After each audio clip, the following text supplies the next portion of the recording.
చూస్తున్నాం. ఏఐసీసీ అగ్రనేత రాహుల్ గాంధీ చేపట్టిన భారత్ జోడో యాత్ర జరిగి ఏడాది పూర్తయిన సందర్భంగా టీపీసీసీ భారీ ర్యాలీ నిర్వహిస్తుంది.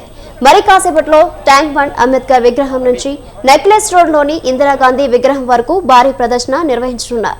ర్యాలీ అనంతరం ఇందిరాగాంధీ విగ్రహం వద్ద కాంగ్రెస్ సభ నిర్వహించనుంది.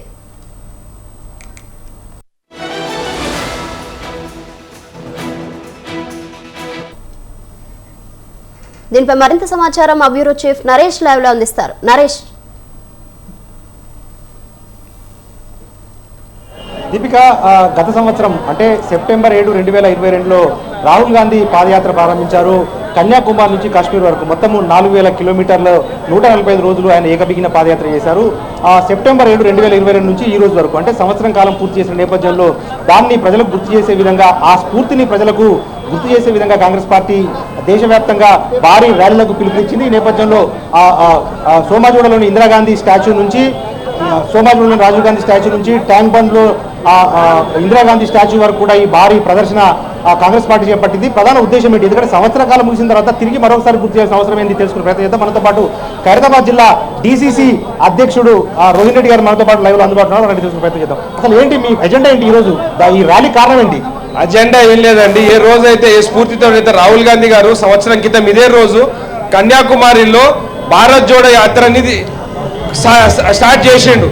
ఆ భారత్ జోడో యాత్ర కన్యాకుమారి వరకు అందిన తర్వాత మీరు చూసిండ్రు దేశంలో ఈ పెను మార్పులు మొత్తం కూడా పెను మార్పులు స్టార్ట్ అయినాయి.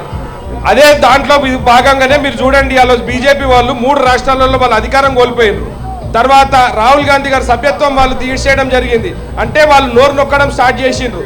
అదే కాకుండా రాహుల్ గాంధీ గారిని ఏ విధంగానైతే ఈ స్ఫూర్తిని తీసుకొని దేశాన్ని అంతా కూడా కలిపే ఉద్దేశంతో ఈరోజు ఇండియా కూటమి కూడా ఒక దాటికి రావడం జరిగింది. ఇది చూసి మోడీ గారు భయపడి అత్యవసర పార్లమెంట్ సెషన్స్ కూడా వాళ్ళు పిలవడం జరిగింది. అంటే మోడీ గారు రాహుల్ గాంధీ గారికి భయపడుతున్నారు, రాహుల్ గాంధీ గారు ఏ స్ఫూర్తిని కూడా తోటి భయపడుతున్నారు, దేశాన్ని మతాలతోటి కులాలతోటి ఆయన విచ్ఛిన్నం చేస్తున్నాడు. అవన్నీ కూడా కాకుండా దేశాన్ని ప్రేమతోటి ఐక్యంతో జయించవచ్చు అనే ఉద్దేశంతో రాహుల్ గాంధీ గారు జోడయాత్ర చేసిండ్రో అదే దాంతో ఇది కొనసాగింపు చర్యనే. ఇది జోడయాత్ర అనేది ఎప్పుడు బంద్ కాదు. రాహుల్ గాంధీ గారు మరో జోడయాత్ర కూడా స్టార్ట్ చేయబోతున్నారు. ఈరోజు సంవత్సరం పూర్తి చేసుకున్నాం కాబట్టి ఈరోజు మేము మళ్ళొకసారి ఈ జోడయాత్రని అందరికి కూడా ఒక రిమెంబరెన్స్ కింద కూడా మళ్ళొకసారి తీసుకొచ్చినామని చెప్పేసి మేము చెప్తాం. ఈ రోజు షెడ్యూల్ ఏంటి? అంటే ర్యాలీ ఎక్కడి వరకు సాగుతుంది, సభ ఎవరెవరు పాల్గొంటారు, ఏంటి కార్యక్రమాల వివరాలు ఏంటి? ఈ రోజు ఈ రాజీవ్ గాంధీ స్టాచ్యూ దగ్గర నుంచి ఇందిరాగాంధీ స్టాచ్యూ వరకు కూడా ఈ జోడయాత్ర కొనసాగుతుంది. ఈ యాత్రలో రేవంత్ రెడ్డి గారు, మాణిక్రావు ఠాకరే గారు, సెక్రటరీస్ మన్సూర్ ఖాన్ గారు, రోహిత్ చౌదరి గారు, ఇంకా ముఖ్య నాయకులు అందరూ కూడా దీంట్లో పార్టిసిపేట్ చేయడం జరుగుతుంది. ప్రతి నియోజకవర్గంలో ఆల్రెడీ ఈ జోడయాత్రలు ఇలా పొద్దున్న నుంచి చేస్తూనే ఉన్నారు. వేరే వేరే జిల్లాలో పెద్ద నాయకులందరూ కూడా వాళ్ళ జిల్లాలలో కూడా ఈ జోడయాత్రలు చేస్తున్నారు. కానీ ఇక్కడ ఏ విధంగా అయితే ఇప్పుడు మల్లికార్జున్ ఖర్గే గారు ఢిల్లీలో కూడా 5 గంటల నుంచి 6 గంటల వరకు చేస్తుంది కదా, అదే సమయంలో మేము కూడా ఇక్కడ నుంచి హైదరాబాద్ మొత్తం కలిసి, ఉమ్మడి హైదరాబాద్ అందరం కలిసి 3 డీసీసీ అధ్యక్షుల దాంట్లో ఇక్కడ నుంచి మేము పాదయాత్ర చేయబోతున్నాం. నిజంగా రాహుల్ గాంధీ భారత్ జోడో యాత్ర చేశాడు కదా, దాని ఇంపాక్ట్ ఏమైనా ఉందా? ఎందుకంటే ఆయన ప్రధానంగా నిరుద్యోగ అంశాలను ఏమైనా ఈ ప్రభుత్వం నిరుద్యోగాన్ని పరిష్కరించలేదు, ధరలు తగ్గించాలని డిమాండ్ చేశాడు, దాన్ని కూడా తగ్గించలేదు. దాంతోపాటు దేశంలో అదాని ఘోటాలకు సంబంధించి కూడా జేపీసీ వేయాలని చెప్పారు, అయినా వేయలేదు. అంటే నిజంగా రాహుల్ గాంధీ గారి పాదయాత్ర ఇంపాక్ట్ ఉంటే ప్రభుత్వం ఇవన్నీ చేసి ఉండేది కదా, ఏం చెప్తారు? సార్ నేను ఒక విషయం చెప్తా.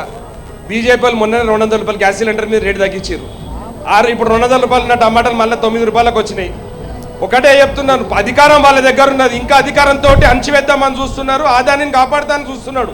మేము ప్రభుత్వం వచ్చిన తర్వాత మొట్టమొదటి చర్య జేపీసీ వేసి ఆదాని మీద చర్యలు తీసుకుంటారు. ఎందుకంటే దేశ సంపద అంతా కూడా ఆదాని సంస్థలలో పెట్టిండ్రు.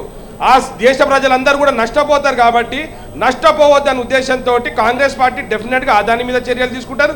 ఏ విధంగానైతే రాహుల్ గాంధీ గారు పార్లమెంట్లో తన గలం పిలిపించిండ్రో అవన్నిటి మీద కూడా మేము పోరాటం చేస్తాము. మీ నిస్వార్థంగా దేశ ప్రజల కోసం ప్రేమతో మేము కొట్లాడతామని మీకు తెలియజేస్తాం. ఫైనల్గా చెప్పండి, రాహుల్ గాంధీ భారత్ జోడో యాత్ర రాజకీయాల కోసం కాదు, దేశాన్ని ఏకం చేసేందుకు అని చెప్పి రాహుల్ గాంధీ గారు పాదయాత్ర స్టార్ట్ చేశారు. కానీ మీరు ఎన్నికలు వస్తున్నాయి కాబట్టి ఈ హడావుడి చేస్తున్నారా? అట్లాంటి భావించాల్సి ఉంటుందా? అట్లా ఏం లేదు సార్. ఇప్పుడు 1 year బ్యాక్ స్టార్ట్ చేసిండ్రు, 1 yearలో మేము కూడా చేసినాం. దేశంలోనే తెలంగాణ భారత్ జోడో యాత్ర నంబర్ 1 అని చెప్పేసి వాళ్ళే కితాబ్ ఇచ్చిండ్రు. నిన్న కేసీ వేణుగోపాల్ గారు కూడా చెప్పారు, ఖమ్మం సభ వన్ ఆఫ్ ద బెస్ట్ సభ అని చెప్పి శరద్ పవార్ గారు కితాబ్ ఇచ్చిందని చెప్పిండ్రు. తెలంగాణలో కాంగ్రెస్ పార్టీ చాలా బలంగా ఉన్నది. మేము బీఆర్ఎస్ పై మా పోటీ, మా బీజేపీ అసలు ఇక్కడ పోటీయే కాదు, మాకు దేశంలో మాకు బీజేపీ పోటీ కాబట్టి ఇక్కడ 100% రానున్న ఎలక్షన్ మేము ఎట్లా గెలుస్తాం. దానికోసం మాకు జోడయాత్ర అవసరం లేదు.